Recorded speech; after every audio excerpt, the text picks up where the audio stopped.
My boyfriend dumped me for what might be the dumbest reason imaginable after I stood by him for years. What he seemed to forget, though, is that the house we're living in, it's in my name. Now he's crashing in his car, and I can't help but think, poetic justice. Let me back up a bit. Daniel and I were together for 6 years. That's 6 long years where I truly thought what we had was built on love, loyalty, and above all else, my near-saintly patience. And when I say patience, I mean the kind that pays the bills while your partner chases one pipe dream after another. First, it was his YouTube channel that never got off the ground, even though he swore he was destined to outshine PewDiePie. Then came his NFT phase, which he claimed was the next big thing. Spoiler alert, it wasn't. And finally, there was his brief obsession with crypto, where he managed to burn through most of his savings. Throughout all of that chaos, I was the one keeping us afloat. Mortgage? Covered it. Electric, water, gas? All me. Groceries? Still me. Car note? Guess who handled that? Yep, me again. Daniel was always the dreamer, and I guess I was the fool who kept buying into his dreams. Every time he'd come to me with a new big idea, looking like a kid on Christmas morning, I'd swallow my doubts and say, okay, let's try. He'd always promise, this time it's different. And I, like an idiot, believed him. Then about 2 weeks ago, something shifted. Daniel started acting weird, more distant than usual, always glued to his phone, dropping cryptic comments about needing space and figuring himself out. At first, I brushed it off. He tends to get all philosophical before launching into another one of his grand plans. But then he started nitpicking around the house. Like, suddenly he was noticing dirty dishes or unfolded laundry with this holier-than-thou attitude I'd never seen from him before. It wasn't just annoying, it was out of character. And then came the bombshell. One evening, I walked in from work, completely drained, and he asked me to sit down at the kitchen table. He had that look, the same serious face he wore before unveiling another ill-fated project. But instead, he hit me with, I think we should break up. At first, I laughed. Thought he was joking, but nope, dead serious. And then came the kicker. You don't do enough around the house. I could actually feel something in me snap. This man I've practically mothered for 6 damn years, was accusing me of slacking off. I asked him to clarify, because surely he couldn't mean that. But he just doubled down. Said I never clean, that he's the one doing all the emotional heavy lifting, always pointing out what needs to be done. Let me paint you a real picture. I work my butt off to pay every bill and keep a roof over our heads, while he sits at home plotting his next big break. Yeah, sometimes the dishes don't get washed right away, and maybe I leave a coffee mug out or my shoes by the door. But guess what? I'm still the one making sure there's food in the fridge and hot water in the shower. Meanwhile, Daniel's biggest domestic achievement has been reorganizing the bookshelf 3 separate times, based on genre. Oh, and throwing out my perfectly good Tupperware because it didn't spark joy. This is also the same man who spirals into a full-blown panic if the Wi-Fi cuts out for more than 5 minutes. And who has to call the provider to fix it? That'd be me. Birthdays, holidays, weekend plans? All me. He won't even order takeout without triple-checking with me, and still somehow manages to mess up my order. But here's where it starts getting really surreal. After his little breakup speech, Daniel started acting like the house was already his. He got this smug look on his face and said something like, "This will be a good reset for both of us." Then suggested I could move back in with my mom. He even had the nerve to talk about turning the guest room into his home office, and maybe getting a dog since there won't be anyone left to complain about the hair. That's when it hit me. He either completely forgot or never knew in the first place that this house? It's mine. Like, legally, in my name only mine. This place was passed down to me from my grandparents. Every mortgage payment, every utility bill, every bit of upkeep has only ever had my name on it. So I excused myself, walked upstairs, and locked the bedroom door behind me. I wasn't about to waste energy arguing or trying to talk him out of anything. Nope. I decided right then and there to let him enjoy his little fantasy for as long as he wants. Let him think he's won the breakup. Let him imagine I'm packing up and leaving, because he has no idea what's coming. He doesn't know he's about to lose everything. And honestly, I'm counting the days until he realizes just how badly he screwed himself.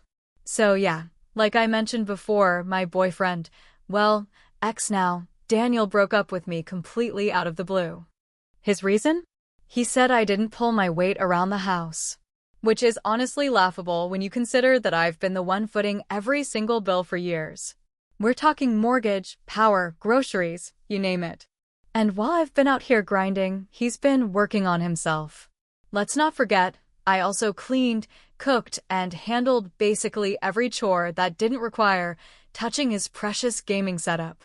But here's the wildest part. After he ended things, Daniel started acting like he owned the house. No, really, he didn't say it outright, but his whole attitude changed. Like the moment he dumped me, this house magically became his. He started lounging around like he was the king of some castle he never paid a dime for. Left his messes everywhere. Stayed up gaming till 4 a.m. like we weren't even in the middle of a breakup. And get this, he started telling me what I needed to pack and when I should move out. Meanwhile, I just sat there watching this delusion unfold, quietly wondering how far he was planning to take it. About a week after the breakup, Daniel mumbled something under his breath about having a friend over. This was during one of his now regular episodes of pretending I didn't exist, barely making eye contact, talking about how I needed to start respecting his space. Respect his space? In my house? Right. Okay, champ. I didn't argue. I just gave him a little nod and thought, sure, let's see who this friend is. So when the doorbell rang, I opened it, and there she was. A woman standing on the porch, grinning like it was her birthday, holding a bottle of wine. Her name was Nancy. And honestly, she was lovely. Super polite, sweet even. But it didn't take much to put two and two together. The way she looked at Daniel? That wasn't just a friend. That was very much someone who thought they were stepping into girlfriend territory. Daniel didn't even bother introducing us. He walked right past me like I was the cleaning lady and started showing Nancy around my house like he was a real estate agent on commission. This is the living room, he said, gesturing proudly. Thinking about getting a new couch, something more modern. Then he moved on to the kitchen. I really love this open layout. Makes hosting so easy. And finally, the grand finale. Here's my office. I do most of my work in here these days. At that point, I nearly spit out my coffee. Work? The guy hasn't held a steady job since 2018. That office he was referring to, that's the spare bedroom I set up so he could maybe try freelancing. Realistically, it's where he plays Fortnite and watches conspiracy videos. Nancy, bless her, seemed totally charmed. I could practically see her daydreaming about moving in, arranging throw pillows, and lighting candles in a life she didn't realize wasn't his to offer. Meanwhile, I'm in the kitchen, gripping my coffee mug like I'm trying to keep it from cracking or launching it across the room. I had two choices: completely lose it and air everything out, or sit back and let Daniel bury himself. I chose option 2. Honestly, I wanted to see how far he'd take this fantasy. That whole evening, Daniel acted like we were already broken up, like he was being so generous letting me stay until I figured out where to go. At one point, he pulled me aside and said, in this overly gentle voice, I think we should work out a timeline for when you'll move out. No rush, of course, but Nancy and I need to start planning. Planning what? A housewarming party in the place I pay for? I just smiled. Oh, don't worry about me. I've got it handled. You should have seen the smirk on his face. He really thought he'd won. Thought I was just going to pack up and quietly disappear. The next morning, I made my move. While Daniel was still snoring away, I called a locksmith. The guy was quick, had all the locks changed in under an hour. I paid him, thanked him, and sat down at the kitchen table with a nice hot cup of tea, waiting for Sleeping Beauty to wake up. When Daniel finally shuffled into the room, Still half asleep and rubbing his eyes, I casually said, "Oh, by the way, I had the locks changed this morning. You've got until the end of the day to get your stuff and head out." Y'all, the panic that washed over his face? Instant. He went pale and blurted out, "What do you mean you changed the locks? You can't do that." I leaned back, cool as can be. "Actually, I can. It's my house, remember? It's in my name. You're not on the deed. Not on the mortgage. And starting today, you're not living here." He tried everything. Arguing, pleading, even guilt-tripping me. At one point, he said, "I thought you loved me. I thought we were building a life together." Right. A life built on my money, my time, and my patience. Then Nancy showed up. She walked in expecting another cozy wine and gaming night, only to find Daniel stuffing his clothes into a duffel bag while I stood by the door, arms crossed, reminding him not to forget his precious gaming chair. Nancy was stunned. "Wait, this isn't your house?" Daniel didn't even bother answering her. He just kept his head down, packing in shame. By the end of the day, they were both gone. I poured myself a glass of wine, sank into the couch Daniel wanted to replace, and thought about how close I'd come to losing everything, all because I was too generous with my resources, my energy, and my grace. Never again. And in case you're wondering, Daniel's now couch surfing. A mutual friend told me Nancy dumped him the minute she found out he was unemployed, broke, and basically homeless. Karma really does have a way of circling back, doesn't it? Thought that'd be the end of it. But nope, turns out Daniel wasn't done making a fool of himself. A few days after he left, I got a call from our mutual friend Matthew. Said he just wanted to check in, but I could hear it in his voice he was fishing for something. So I cut right to the chase.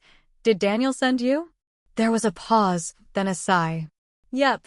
Matthew admitted Daniel had been planning this breakup for months. Apparently, he'd been going around telling anyone who would listen, friends, random acquaintances, even his family, that he was about to take over the house and start fresh. According to him, he'd been suffering through my nagging for years and was finally ready to be free. He told people the house was basically his because of all the work he'd put into making it feel like a home. At that point, I had to put the phone on mute. I was laughing too hard to speak. Work? This man didn't even do his own laundry, let alone maintain the house. I asked Matthew if Daniel had mentioned the fact that, legally, the house isn't his. Matthew said Daniel figured I'd just leave quietly when he told me to. And if not, well, he'd figure it out. Oh, Daniel. Sweet, delusional Daniel. He was so convinced he had it in the bag, he even celebrated ahead of time. Threw himself a little internal victory parade. Told everyone he was finally free to focus on his passions. He even started making plans to host a housewarming party. Again, in my house. And here's what really ticked me off. Matthew told me Daniel had been minimizing everything I did for him. Said I barely paid the bills and that he was the one keeping things together. This coming from the guy who didn't even know how much the monthly mortgage payment was. I mean, come on. The lies were just so wild, so confidently wrong, that I couldn't help but laugh. I thanked Matthew for the heads up, hung up the phone, and started thinking, how could I wrap this whole disaster up in a way that Daniel would really remember? At first, I considered just letting it all go. I mean, he was already out of the house. I had my space back. Technically, I'd won. But then I remembered all the crap he put me through, the years of gaslighting, emotional gymnastics, and playing the broke genius while I paid every single bill. And now? He was out there spinning fairy tales about how he'd been the one holding it all together. Yeah, no. I wasn't about to let him rewrite the ending. So I figured, if I was going to do this, I'd go straight for what mattered most to Daniel, his ego. First move? I sent a clear, calm group message to our mutual friends. Nothing angry, just factual and to the point. I let them know that the house was mine, completely in my name. Daniel never contributed a cent toward the mortgage, utilities, or any of the costs of living here. Any stories he was telling about building a life together were just fiction. To drive the point home, I attached screenshots, old lease agreements, utility bills, and a photo of the deed with only my name on it. No room for misinterpretation. I wasn't being petty. I was being clear. I wasn't going to let him twist things to make himself the hero. Second step? I dealt with the leftover junk he left behind in his rush to pretend he was in charge. I reached out to a local charity that helps furnish homes for families in need and offered it all: his sad little desk, that couch he always said was too firm to use, and yes, even the gaming chair he abandoned. They were thrilled to pick it up. I was thrilled to watch it roll right out of my life. And finally, I figured there was one more piece of unfinished business: Daniel's parents. They'd always been nice to me, and I felt like they deserved to know what had really been going on, not the sanitized version he was feeding them. So I gave them a call. I didn't spill every gritty detail, but I told them enough to make it clear that Daniel's little sob story wasn't just off. It was a complete fantasy. They were shocked, but polite. I think they could tell I wasn't coming from a place of revenge. I was just tired of the lies. That group message I sent? It blew up almost immediately. People were stunned. Most had no clue Daniel was out here telling such outlandish stories. A few of his closer buddies tried to jump to his defense, saying he was just going through a lot. But I shut that down quick. We all go through stuff, I replied. Doesn't give anyone a free pass to lie and mooch off the people who care about them. Unsurprisingly, Daniel found out about the message. He called me absolutely livid. Said I'd ruined his life and had no business airing our private drama like that. I kept it calm. You've been airing this drama for months, Daniel. I just corrected the record. Then I hung up. Blocked his number. I was done. His parents, though? Totally different story. They were horrified, genuinely shocked at everything that had happened. His mom apologized over and over, said they had no idea Daniel had treated me that badly. She even offered to help cover some of the bills he'd racked up. But I turned her down. It wasn't about the money. I just wanted them to know the truth about who their son had become and what he'd been doing behind the scenes. Then, a few weeks later, came the cherry on top. I ran into Nancy at a coffee shop. Yeah, that Nancy. She looked sheepish, walked right up to me with this awkward half-smile, and apologized. Said she was sorry for getting involved, that she hadn't known the full story. Apparently, Daniel had lied to her too, told her the house situation was mutual, and that we were just wrapping things up. She told me, in her own words, he made it sound like you were crashing at his place, and he was letting you stay. Then she dropped the best line I've heard all year: he's living in his car now. Yep. According to Nancy, once the truth got out, none of his friends wanted to take him in. His parents weren't offering any lifelines either. Turns out, when you burn every bridge, the only place left is the back seat of your Honda. Now, do I wish homelessness on anyone? Of course not. But in this case? I can't say I feel too sorry. Daniel made his bed, well, his car seat, and now he gets to sleep in it. So remember how I said Daniel wasn't done trying to get his so-called house back? Yeah. Buckle up, because this part's pure comedy. Last week, I was out to lunch with my sister, Sandra. About halfway through the meal, I noticed she kept checking her phone and giving me these odd little looks, like she was holding something back. Finally, I asked, "What's going on?" She hesitated, then hit me with the dreaded, "Don't be mad." Never a good sign. Turns out, Daniel had reached out to her. Last week. I nearly choked on my sandwich. Apparently, Daniel's now out here telling everyone that he and I had some kind of verbal agreement about the house. Claimed we were practically married, we weren't, and that he'd contributed significantly to our home. He didn't. And then, get this, he asked Sandra for money. Not gas money. Not a couple bucks for groceries. No, he wanted thousands so he could get back on his feet and fight for what's rightfully his. And she gave it to him. Now, before you grab the torches and pitchforks, hear me out. Sandra and I are close. She's smart, usually the smartest person in the room, but Daniel pulled out all the stops. He fed her the sob story about how he'd given everything to our relationship, how I'd blindsided him and left him broke and homeless. He even had screenshots of old bills, ones he technically paid, but with my money. Conveniently left that part out. Sandra looked guilty. I felt bad, she admitted. He seemed really sincere. I just wanted to help. How much? I asked. She looked down into her coffee. $2,000. $2,000. I was about ready to flip the table, but then she handed me her phone and showed me the text thread. That's when I realized maybe she is the smartest person I know. Because not only had she gotten Daniel to sign an IOU, she'd written it up officially. Full repayment terms, a modest interest rate, the whole 9 yards. And she'd made him put his car up as collateral. I stared at her, jaw on the floor. Why would you go through all that trouble? She just grinned. Because I knew he was full of it. I wanted to see how desperate he was getting, and now I have it in writing. I could have hugged her right then and there. But oh, it doesn't stop there. Remember Matthew? Our mutual friend who first clued me in on Daniel's little pre-breakup power grab? Well, he recently sent me some screenshots of Daniel's latest activity on social media. Apparently, Daniel's telling a whole new version of events online, painting himself as the poor victim of a manipulative gold digger, hi, that's me, I guess, who trapped him in a long-term relationship just to steal his future earnings. Future earnings.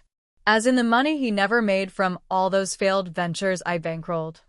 In these posts, he makes vague references to how I exploited his trusting nature and emotionally destabilized him over the years.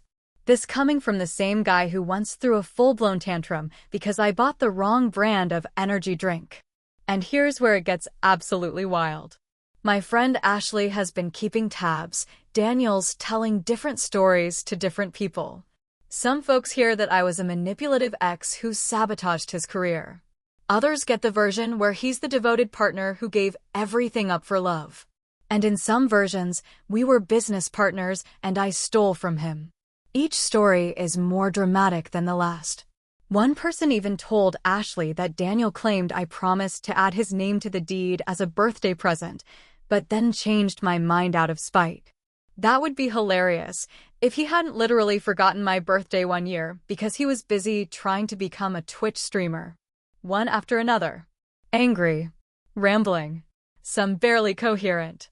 Daniel had clearly reached a new stage of desperation.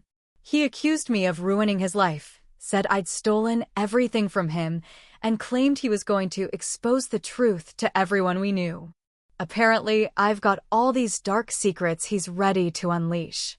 Which is funny, considering I'm the one who knows about his greatest hits, like the crypto rabbit hole he fell down or that brief, embarrassing period where he tried to launch a dog photography business using my DSLR. I didn't respond. Not even once. But I screenshotted everything and backed it up. If he wants to try something reckless, I'll be ready. And let's be honest, this isn't over. Not with Daniel. He's never been great at living in the real world. Now that he's likely burned through the cash my sister loaned him, probably on another dream that promised fast money, I'd bet good money he's cooking up one last scheme to claw his way back to relevance. Last Sunday, I was at the grocery store when I literally ran into Daniel's mom. I tried to duck out with a polite nod, but she stopped me. Hand on my card. Serious face. We need to talk. Now, I've always liked his mom. She was kind to me throughout our relationship and even after the breakup. But this time, she didn't look kind. She looked tired. And tense, like she'd been carrying something heavy.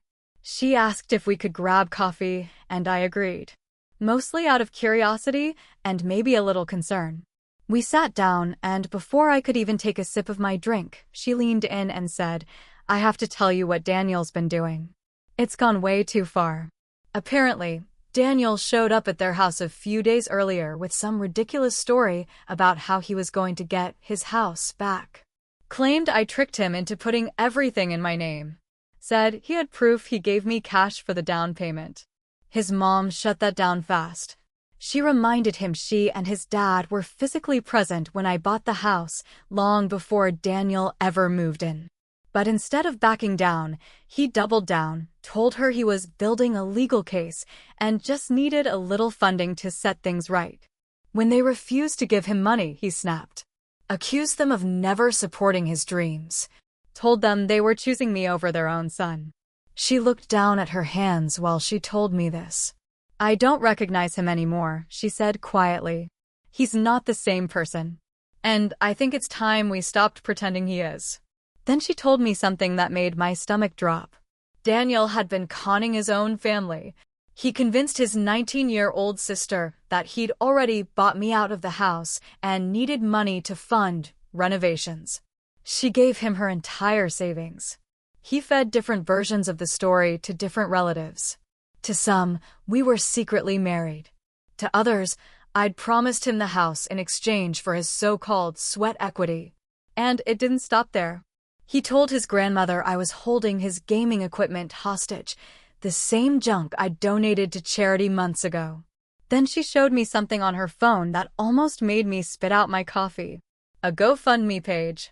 Title: Help a local man reclaim his home from a manipulative ex. Complete fiction. He claimed he'd poured his life savings into our home and that I'd cheated him out of it with legal loopholes. There were even pictures my house, from angles I guess he'd taken before I changed the locks. He claimed to have done all the renovations himself. The man who once rearranged a bookshelf and called it aesthetic strategy. And the wildest part? People were donating. Not a fortune, but enough to give him a taste of legitimacy. About $800 before his mom had the whole thing reported and taken down. I couldn't let it go on, she told me. He's losing touch. Turns out, he'd been living in his car in their driveway for over a week.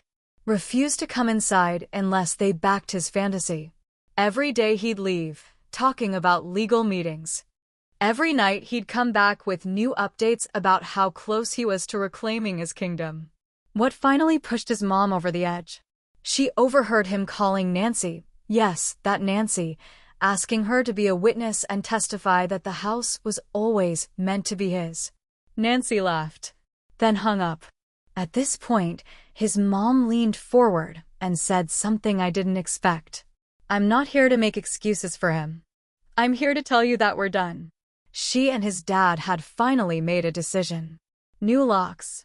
No more Wi-Fi access. No more letting him use their home as a crash pad. Instead, they'd worked something out with an uncle in another state, someone who offered him a real job. No tech, no streaming, no startup fantasies. Just physical labor. A reset. He takes the offer, she said, or he figures it out alone. But we're not doing this anymore. And we're not watching him try to destroy other people just because he refuses to fix himself. Then she pulled a small photo album from her bag and slid it across the table. Inside were pictures from the past few years. Daniel at family events, birthday parties, holidays. In every photo, he was buried in a laptop or glued to his phone while everyone else was actually living their lives. I should have seen it, she whispered. He was always scheming, always chasing the next big thing. I'm sorry you got pulled into it. I tried to hand the album back, but she shook her head. Keep it. Maybe someday he'll want to remember who he used to be. But I can't hold on to this anymore. As we walked out, she hugged me. And just before letting go, she said, "Thank you for showing him that actions have consequences." I only wish he'd learned something from it. I watched her walk away and felt a strange mix of things. Closure, I guess. A little sadness. A quiet kind of relief. Because even though I never wanted to be part of someone else's rock bottom, I'm glad the people around him finally stopped handing him ladders. Maybe now he'll figure out how to climb out on his own.